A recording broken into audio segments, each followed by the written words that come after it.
Au même moment, Angélica et Leonardo Lopez, deux scientifiques mexicains, spécialistes de la faune des cavernes, pénètrent au plus profond des ténèbres. Leur mission, découvrir une créature quasi invisible, mais qui, depuis des centaines d'années, hante notre imaginaire et attise les peurs.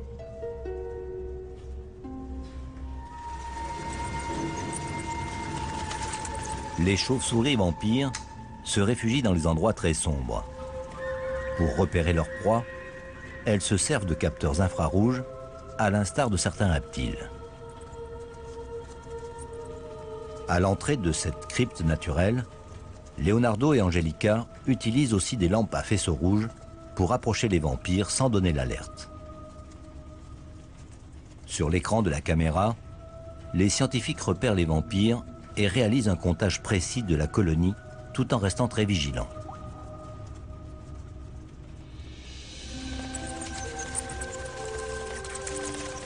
Cette chauve-souris a besoin de sang au moins une fois tous les 2 ou 3 jours. Elle se jette sur les moustiques et n'hésite pas à s'attaquer aux gros mammifères, chevaux, ânes, porcs, singes, cerfs et occasionnellement à l'homme. Lorsque la chauve-souris vampire repère une proie, elle atterrit et s'approche en rampant à toute allure. Elle peut alors atteindre la vitesse de 1,20 m par seconde. Sa technique de morsure est simple. Elle arrache un petit lambeau de peau avec ses incisives conçues pour découper. Avec sa langue en forme d'entonnoir, elle lappe le sang.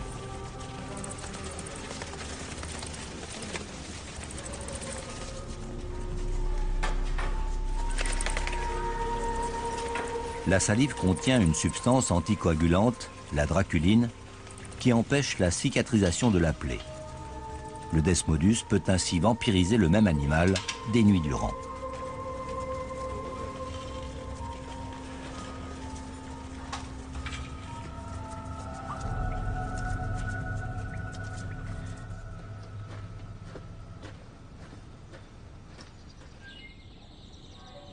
De retour au laboratoire, Angélica et Leonardo manipulent délicatement ces animaux fragiles qui ne pèsent pas plus de 50 grammes. Le gant de cuir est indispensable contre les morsures. Les scientifiques offrent systématiquement à chacun un biberon de sang frais. Dans la nature, chaque chauve-souris a besoin d'une quantité minimale de sang pour survivre, environ 3 centilitres par nuit. Si l'une d'entre elles n'arrive pas à s'approvisionner, elle s'approche d'une consoeur pour lui quémander du précieux liquide. Ce bouche à bouche ressemble à un long baiser, celui qui sauve la vie. Ces créatures, longtemps diabolisées, donnent l'exemple du partage. Les scientifiques viennent de découvrir au fond des grottes ce comportement unique, qualifié d'altruisme.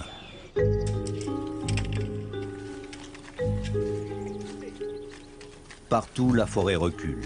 Les animaux sauvages disparaissent. Alors, le vampire n'a plus le choix. Il s'attaque au bétail et parfois, très rarement, à l'homme.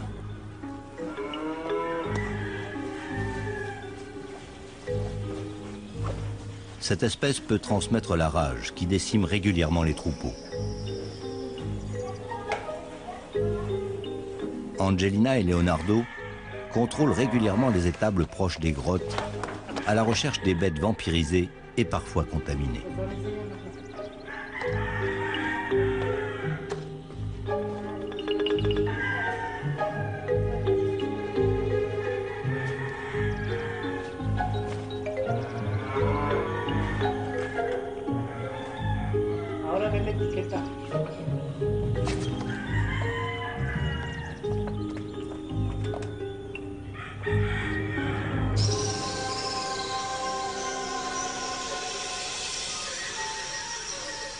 Chaque nuit, mêlés au flux continu des chauves-souris, les vampires s'abattent sur les plaines et les étables, aux grandes dames des animaux endormis.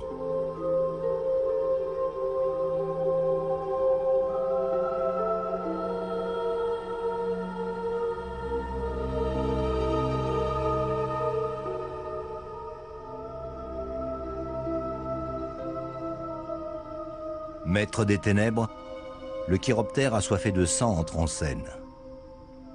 Silencieux, il se prépare à jouer sa partition nocturne.